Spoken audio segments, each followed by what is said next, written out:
So students, आज मैं आपको गाला के स्टैंडर्ड मैथ्स के बेस ऑब्जेक्टिव सिखाने वाला हूं। सो मेक श्योर यहाँ पे ऑब्जेक्टिव्स देखो बच्चों, एक्चुअली क्या होता है ऑब्जेक्टिव्स में टाइम मैनेजमेंट और आपका एक कॉन्सेप्ट जो होता है ना वो सबसे इंपॉर्टेंट पार्ट है। तो मैं वहां पे आपके लिए मेहनत करवाने वाला हूँ, यहाँ पे ध्यान दो। So we start without wasting our time. Section A में देखो, पहले हम लोग ऑब्जेक्टिव्स पे मेहनत करते ताकि 24 में से 24 लाने की पूरी एफर्ट्स डालते। Okay, now for the first question, 3 is one of the zeros of the polynomial p of x, x square minus 8x plus 15. उन्होंने ये पूछा है ट्रू और फॉल्स में, क्या 3 is one of the zeros? First of all see, when they said it's zeros, it means ये x की value जो है ना बच्चों, अब बस इसके अंदर लगा दो। what it mean? देखो मैं यहाँ पे आपको सॉल्व करके दिखाता हूँ। ये मैं यहाँ पे इसलिए सॉल्व कर रहा हूँ ताकि आपको प्रॉपर आइडिया एक्चुअली लिखते कैसे, but in exam you have to directly solve the question. Okay, so आप इसको ये x के यहाँ पे क्या लगा देने का, 3 स्क्वायर माइनस यहाँ दिख रहा है x, so you will write 8 times 3 plus 15। तो 3 स्क्वायर इज 9 माइनस 8 3 जा 24 प्लस 15। 15 प्लस 9 कितना होता है बच्चों? Yes obviously 24। तो 24 माइनस 24 इज 0, राइट? तो यस, जीरो आंसर आया, इसका मतलब ये 3 इसका जीरोस है। So your answer is true. Okay, next question number 2, equation x square plus 5x plus 0 has no real roots. No real roots का मतलब, do you remember from chapter number 4, if your d is greater than 0, if d is less equals to 0 and d is less than 0, these are the three conditions. d क्या है? Discriminate. Okay, तो अगर d is greater than 0 then roots are real and distinct. If d is equals to 0 then roots are real and equal. If roots are less than 0 or you can say negative, then यहाँ पे क्या होगा? No real roots होगा। Clear? तो बस आपको यही check करना है कि d की वैल्यू क्या है। तो उसके लिए मैं फॉर्मूला लिख देता हूं, d इज इक्वल होता है बी स्क्वायर माइनस 4ac। बच्चों देखो, ये कॉन्सेप्ट मैंने समझा दिया, अब क्वेश्चन बदलेगा तो भी आप कर सकते हो। Now here we have a value 1, b value 5 and c value 8। Okay, तो चलो इसका वैल्यू सब्स्टिट्यूट कर देते। So what we have, 5 square minus 4 times 1 and 8, ये रहा a equals to 1, b is equals to 5, c is equals to 8। वही values हमने substitute कर दिया। So 5 square what we have 25 minus and 4 8 what we have 32, right? Now you know that 32 minus 25 minus 32 is less than 0। इसके आगे solve करना नहीं है, मैं आपको दिखा देता हूं। एक्चुअली यहाँ पे क्या आंसर रहने वाला है, -7 which is less than 0, right? अब देखो ये स्टेप देख के आपको आइडिया आना चाहिए कि भाई this is less than 0। When you have less than 0 we say no real roots. तो आंसर क्या हो गया? इसका भी आंसर है ट्रू। ओके, तो इसका आंसर क्या है बच्चों? सेकंड का आंसर है आपका true. Good. Okay, now question number 3, for an AP if S n then a n is. उसने क्या बोला है कि अगर आपका एसएन ये है तो उसका एन ये होगा करके उन्होंने बताया। सो इसके अलग अलग मेथड है, आप एस एन को लेके एस एन को प्रूफ करो या एस एन को यूज करके ए एन पता करो, दोनों में से बात एक ही हो जाएगी। So it's very simple. अब यहां ध्यान दो मैं क्या कर रहा हूं, मैं ये यूज करने वाला हूं ए एन को। Okay, a n is equal to 6n minus 7। It's very simple, मैंने पहले फाइंड कर लिया a1। a1 होता है हमारा 6 टाइम्स 1 माइनस 7, कितना हो गया? -1। ओके, नाउ अब एस एन के जगह पे ध्यान दो, एस एन की फॉर्मूला क्या होती है बच्चों? n/2 a plus a n. मैंने लास्ट टर्म वाला फॉर्मूला यूज किया। ओके, एन तो एज इट इज, ए की वैल्यू हमने यहाँ पे ढूंढ ली -1 प्लस ए एन का फॉर्मूला क्या है? 6n plus -7, right? So we have n/2 6n -1 -7 होता है -8, राइट? तो अब यहां ध्यान दो, 2 3 2 4 यहां से मैंने 2 कॉमन ले लिया, तो you have answer 3n square minus 4 times n। Exactly वही आया, तो yes it is also true. Got it? Next चलिए शुरू करो क्वेश्चन नंबर 4। ये the value of sin 50 minus sin 40 is positive. इसका मतलब क्या है? ध्यान दो, sin 50 minus sin 40, wow this is awesome question, right? क्योंकि देखो बच्चों, पहले तो यार आप तो सोचना पड़ेगा यार टेक्स्ट बुक में तो sin 30 45 60 दिया है, आप बोलोगे यार ये क्या पूछ लिया बोर्ड में। मेक श्योर ओके, मैं कॉन्सेप्ट समझाता हूं, ध्यान दो। डू रिमेंबर साइन 0 होता है बच्चों 0, साइन 30 होता है आपका 1/2, साइन 45 होता है आपका 1/√2। Just observe carefully okay. Sine 60 is your √3/2 okay, and sine 90 is your 1. It means when angle is increasing, your value is also increasing. Do you understand? देखो 0 था तो 0 है, 90 था तो 1, यानी ये बढ़ा की घटा, यस इंक्रीज हुआ, यानी साइन की वैल्यू कंपेरेटिवली एंगल जितना बड़ा होगा उसकी वैल्यू भी उतनी ही बड़ी होगी। तो यहां पे sine 50 is greater than sine 40, right? तो यहां पे एक्चुअली लॉजिकल आंसर था कि sine 50 is greater than sine 40, so definitely when you subtract greater minus smaller one you will get always positive answer. तो ये क्वेश्चन सच बोल रहा है, तो भाई ये ट्रू है। Got my point? Good. Next, the HCF of 25 and 52 is 1. Just think bro, 25 and 52 इसका HCF 1 बोल रहा है, सोचो सोचो। यस एग्जैक्टली, देखो 25 को अगर मैं स्प्लिट करूं 5 5 होगा, अगर मैं 52 को स्प्लिट करूं तो क्या होगा भाई? It's definitely what you are going to get 2 times we have 26, and when you split 26 we have 2 times 13. So you have 5 and here 2 and 13 as a factors, right? So definitely there is no common factor between these two numbers. तो HCF क्या होगा हमारा? 1 होगा। और you can set this as co-prime also. अब ये question को बदल के मैं ये भी बोल सकता हूँ 25 and 52 are co-prime numbers. Yes, obviously. What are co-prime numbers?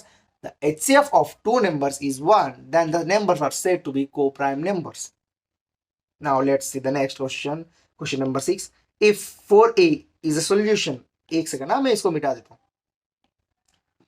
If 4a is a solution of 2x plus 3y is equals to 23, then a is equals to 5. What it mean? चलो क्वेश्चन नंबर 5 ऑब्जर्व करो ध्यान से। First of all देखो बच्चों, ये x x coordinate होता है, ये y का कोऑर्डिनेट होता है, ओके? तो बस इसको उठा के इसमें फेंक दो भाई एकदम। 2 times we have 4 plus 3 times we have a is equals to 23. Now go for solution. 4 to the 8, 8 will go that side and become minus, right? तो क्या आएगा हमारा answer? 3a is equals to 23 minus 8.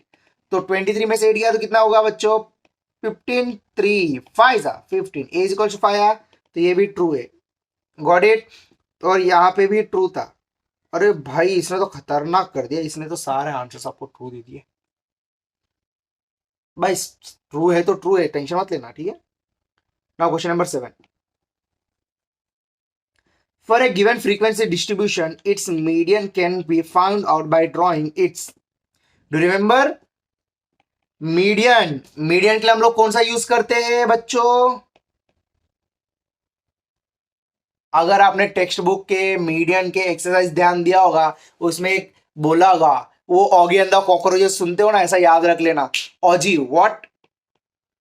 ऑजीव what? ऑजीव। तो ऑजीव में हम लोग use करते हैं, मतलब मीडियन का जो ग्राफ हम लोग रिप्रेजेंट करते हैं ना, दैट इज ऑजीव, okay? Next question number 8.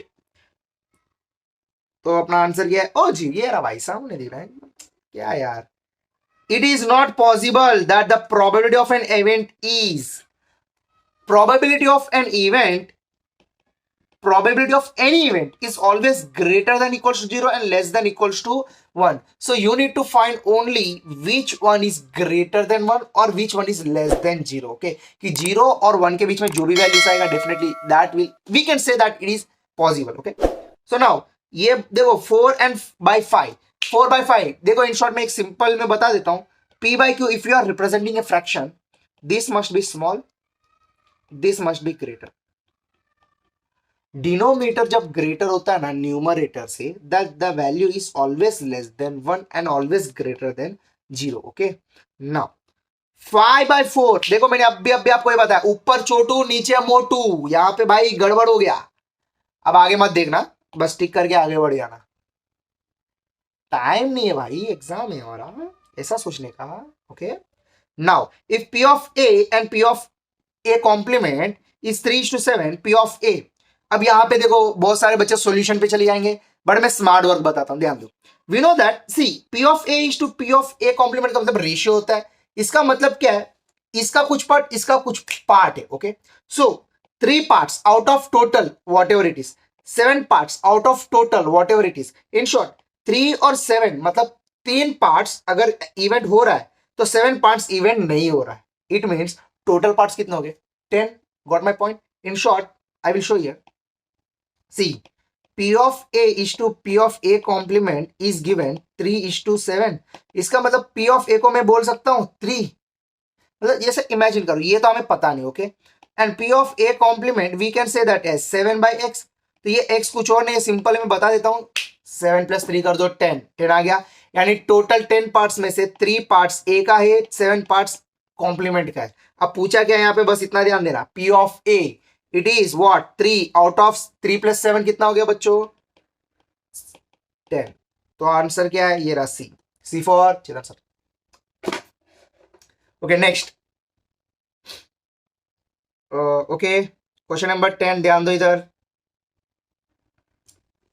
If you see question number 10, if the graph of equation y is equal to px minus 2 passes through the point, then p is, अगर देखो इस point से अगर वो पास हो रही है, definitely this will be one of the solution of this equation, you have to solve according to that.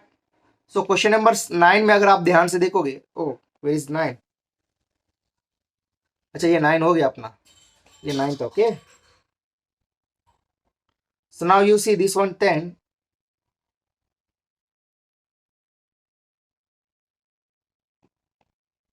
ये 10th क्वेश्चन में अगर ध्यान दोगे आप, व्हाट इज गिवन, तो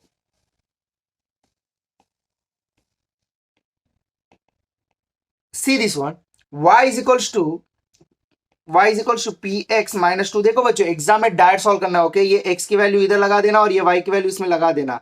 सो you have to write 2 is equals to p times 3 minus 2 उधर गया तो +2, तो 4 is equals to p times 3। अब ये 3 उधर गया तो p is equals to 4/3। तो आंसर क्या है, b, okay. Next, if the centre of the triangle with vertices, first of all make sure centroid किसे बोलते हैं। देखो बच्चों सेंट्रॉइड उसे बोलते हैं जो ट्राइंगल के हर वर्टाइसिस से इक्वल डिस्टेंस पे होगा, ओके, और एग्जैक्टली वो सेंटर पे होगा। तो ये सेंट्रॉइड की, उसको हम लोग लिखते हैं g of X Y is equals to x1 + x2 + x3/3 y1 + y2 + y3/3, okay. क्योंकि सेंट्रॉइड में 3 वर्टाइसिस लेते हैं, उसका एवरेज पॉइंट लिख देने का, it's very simple. So now हमें सेंट्रॉइड क्या दिया बच्चों, 6 3, ओके 6 3, और यहाँ पे ये रहा x1 x2 x3।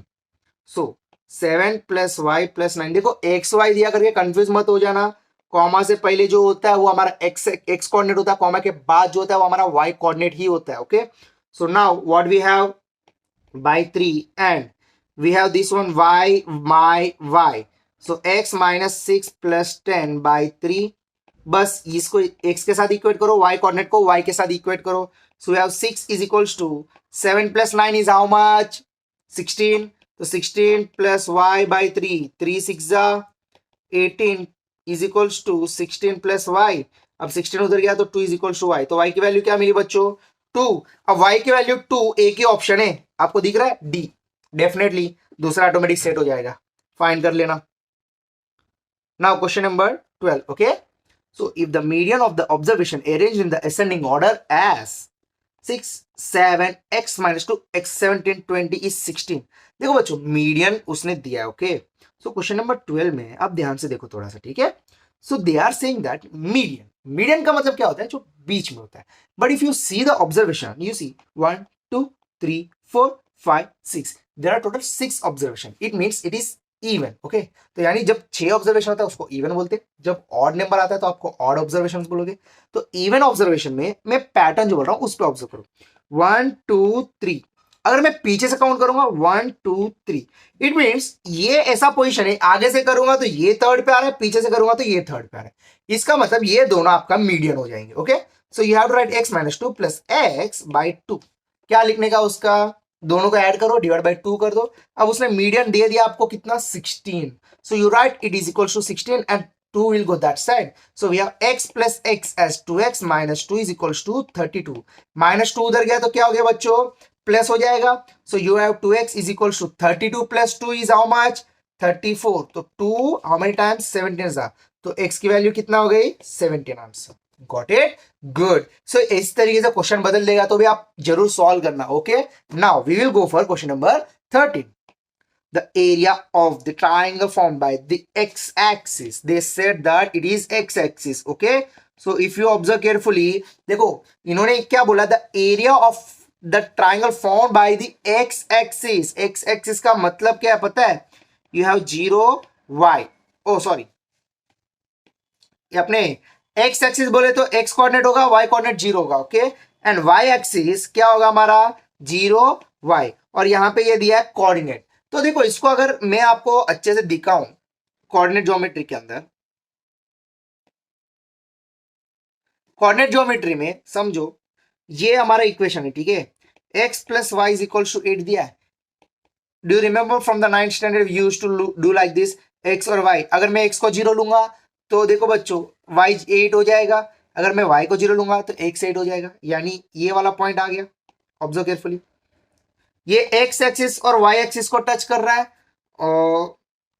और x एक्सिस और y एक्सिस से फॉर्म किया. इसका मतलब हमारी लाइन कैसे जाने वाली है, लाइक दिस. तो ये हो गया हमारा कौन सा पॉइंट, 8 0, और ये हो गया हमारा कौन सा point, 0 8. Now what they are asking, area, right. Do you see,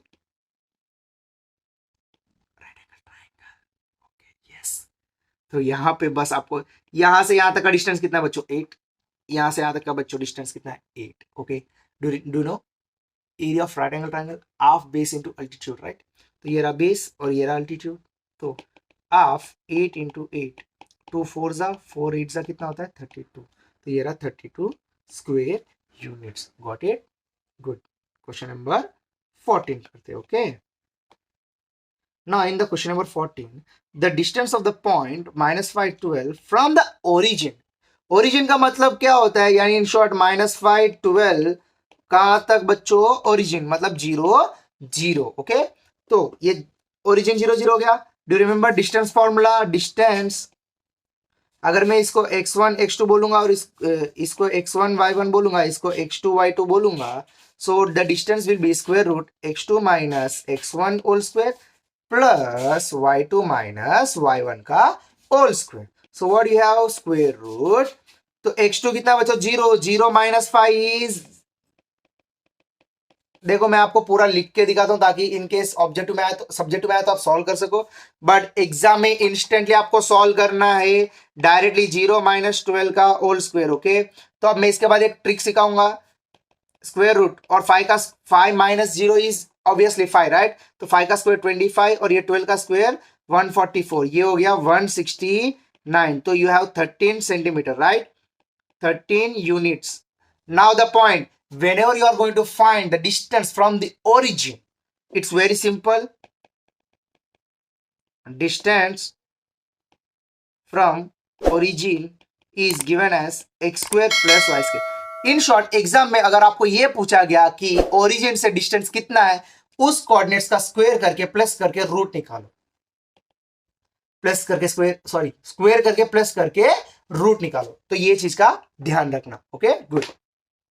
तो देखो यहाँ पे मैं डायरेक्टली आप दिखा देता हूं आप लोगों को, ये -5 12 दिया ना बच्चों, तो ये रहा -5 का स्क्वायर एंड 12 का स्क्वायर, यही था ना, 25 प्लस 144 स्क्वायर रूट में हो गया, और root 169 is equal to 13. Got it. Question number 15 पे ध्यान दो. The sine theta is 4/5, then tan theta is equals to, yes see ये 4 दिया, ये 5 दिया, याद रखना ट्रिपलेट. देखो बच्चों यहाँ पे एक चीज मैं बता देता हूं, when you say sine it means the denominator here is your hypotenuse and it is the largest side. Okay, ये 5 हो गया, तो इसको अगर मैं थीटा मानता हूं तो ये 4 हो गया, और ये क्या हो गया बच्चों, 3. तो tan थीटा क्या होता है हमारा, tan theta is your opposite by base, right. if we say theta this side तो इसका opposite हो गया 4 और इसका base हो गया 3, तो ये रहा 4/3 is your answer. okay, now we go for next question. okay, question number 16. Two equal circles touch each other externally at point C and AB is their common tangent. Then angle ACB is. देखो यहाँ पे बहुत सारे conditions होते हैं, but मैं यहाँ पे इतना सिंपली मैं समझा देता हूँ कि क्वेश्चन नंबर 16 क्या बोल रहा है कि two equal circles touch each other externally at point C. दो सर्कल से, ओके,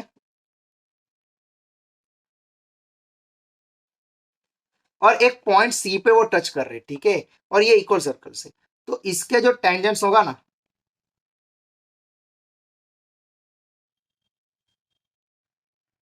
इसका जो टेंजेंट जाने वाला है, ओहो,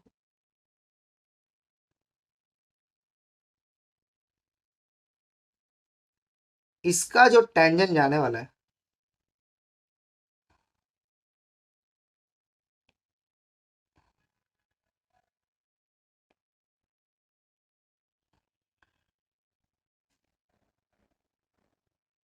देखो ये हमेशा 90 डिग्री होगा. मतलब इन शॉर्ट ये याद रखना, जब दो सर्कल एक पॉइंट पे टच करेंगे तो ये जो एंगल बनने वाला है ये हमेशा 90 डिग्री होगा.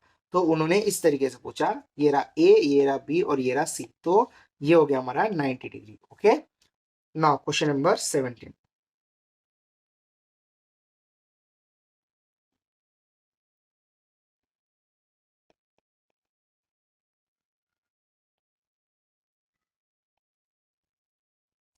If you see question number 17, question number 17 में क्या दिया बच्चों? See the roots of the quadratic equation is.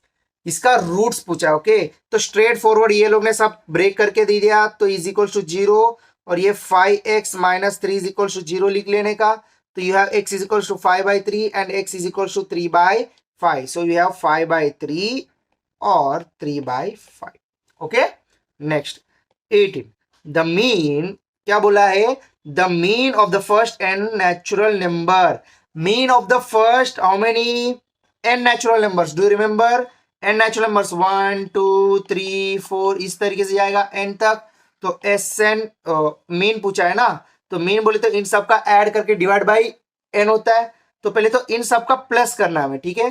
तो इन सब का एडिशन होगा एन प्लस 1/2. ये याद रखना, बहुत काम की चीज है. Okay, so you have mean is equals to sum of what X I by N. ये वाला फॉर्मूला यूज करते. ये फॉर्मूला नहीं लिखना है, मैं आपको दिखाने के लिए बता रहा हूँ कि ये सबका एडिशन ये होता है. तो N plus 1/2 all divide by N, right. So ये एन उड़ी, तो N plus 1/2 is your answer. तो इसका आंसर क्या है बच्चों? N plus 1/2. Got my point. Now we go for next question.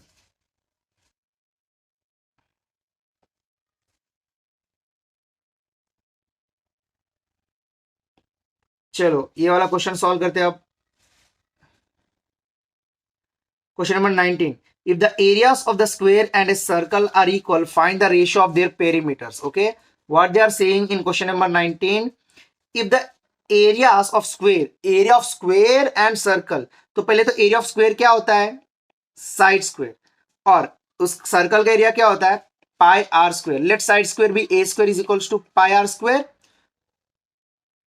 और ये हो गया find the ratio of their perimeters. तो पेरीमीटर्स क्या होता है? Ratio of perimeters. ओके, ये मैं लिख के दिखा रहा हूं ताकि आपको समझ में आ जाए. पेरीमीटर का रेशियो क्या होगा हमारा? 4 टाइम्स ए बाय क्या होगा हमारा? 2πr. Do you remember? Circle का पेरीमीटर होता है 2πr और स्क्वायर का होता है 4 साइन साइड. तो बस ये रहा, ध्यान दो. इसको मैं सॉल्व करके दे रहा हूं आपको. देखो ये 2 2 हो गया. Okay, good. अब a can be written as like this, right. a is equals to what? √4 √πr, क्योंकि ये r स्क्वायर उड़ जाएगा. तो a के यहां पे मैं ऐसा लिख दूं, रूट में pi R divided by pi R. तो ये आर उड़ी, तो आप ये लिख सकते हो 2√π/π. Now do you see this pi? I can write like this. This pi can be written as √π into √π. ये उड़ गया, तो क्या बचा? 2/√π is your final answer. Okay, so you have 2/√π. Next, the ratio of the volumes of two spheres is. Volumes, okay, volumes बोला है, तो देखो यहाँ पे दो स्पीयर्स बोला है, तो we don't know actual radius, so let's assume that to radius be what we consider it as 4/3 pi R cube by 4/3 pi capital R cube. Question number 20, यहाँ पे दो अलग अलग स्पीयर्स बोला इसलिए दो अलग अलग आर मान लिया, is equals to you have 125/64, तो ये और ये उड़ी, तो what we have R cube by capital R cube is equals 125/64। 125/64 can be written as 5/4 का होल क्यूब, तो ये आर क्यूब और कैपिटल आर का होल क्यूब क्यूब उड़ी, तो यू हैव रेशियो, पता चला? Okay okay, find the ratio of their diameters, do you know diameters? Diameters यानी क्या होता है भाई? 2 times R by 2 times capital R उड़ी, तो in short R by R यानी 5/4, सो यह 5:4 रेशियो पूछा है, रेशियो में लिखना, बाय में मत लिखना। हाँ, नेक्स्ट, और यहां पे भी रेशियो क्या आएगा हमारा? 2:√पाई। Now question number 21, find the probability that Ahan scores more than 40 marks in 50 marks test. More than 40 marks का मतलब क्या बच्चों? 40 के बाद के marks, okay. When he's saying 50 marks test, do you know? देखो बच्चों, 1 से लेके 50 मार्क्स तक तो 50 चांसेस है, ओके, बट डेफिनेटली ऐसा भी चांस होगा ना, ही मे गेट 0 ऑल्सो, तो टोटल चांसेस कितने हो गए? 51 chances. So in any exam, for example, if I am conducting 40 marks paper, then you are going to get chances 41 chances है, क्योंकि 0 से लेके 40 तक के मार्क्स आने के चांसेस है। If I am conducting board exam, like your board exam is going to be for 80 marks, right? The chances that a student have 0 to 81, because some may get 0 also. I wish no one will get, और तो total मतलब 80 marks तक total हो गया 81 chances, okay, got it. अब इसका सवाल ये है 40 के ऊपर, तो 40 के ऊपर कहां से शुरू होता है? 41 से। 41 से 80 तक कितने नंबर्स होते हैं बच्चों? 40। So the challenge 40/51 is your answer. 40/51, oh sorry, here they are going to conduct, मैं एक्चुअली 80 मार्क्स से कंपेयर कर रहा था, यहाँ पे एक्चुअली उन्होंने 50 मार्क का पेपर ही लगाया, ठीक है बच्चों।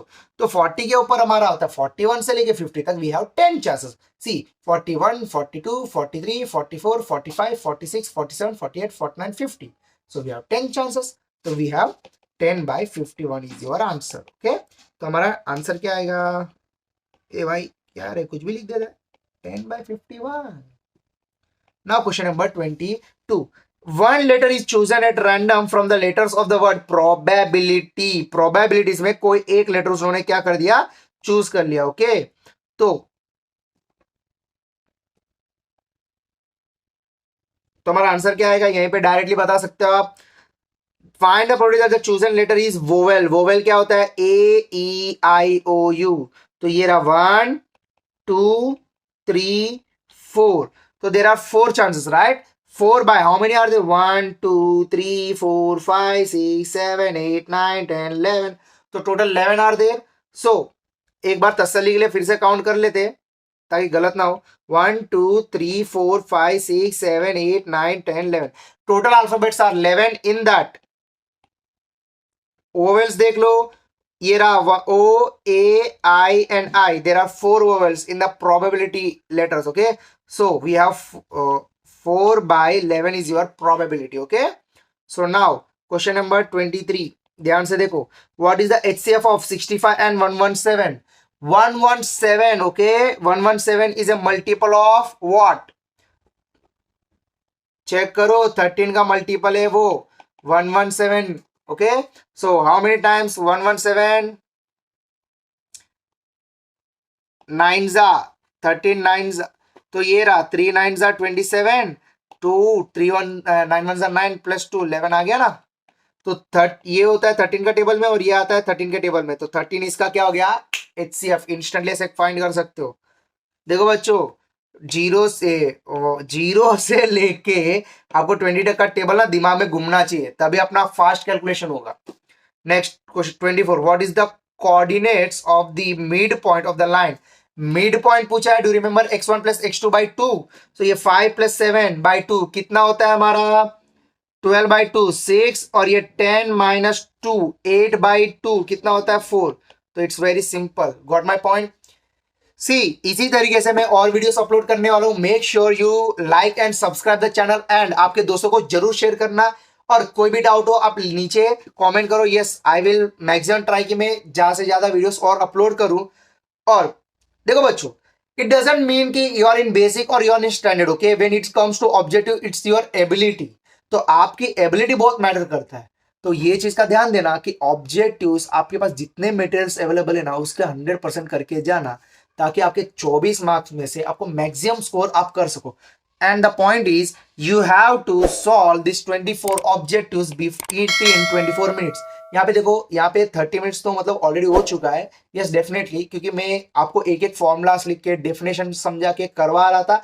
I was explaining, so it took so much time. Okay, when you are in exam, you should not write any formula unless you are not clear. Okay, तो ये चीज का ध्यान रखना। एंड नाउ चलो हम मिलते हैं सेक्शन बी सी डी में। मैं एक और वीडियो अपलोड श्योर करूंगा, स्टैंडर्ड का बी सी डी अब आने वाला है। Till the time, meet you soon, all the best for your board exams, bye.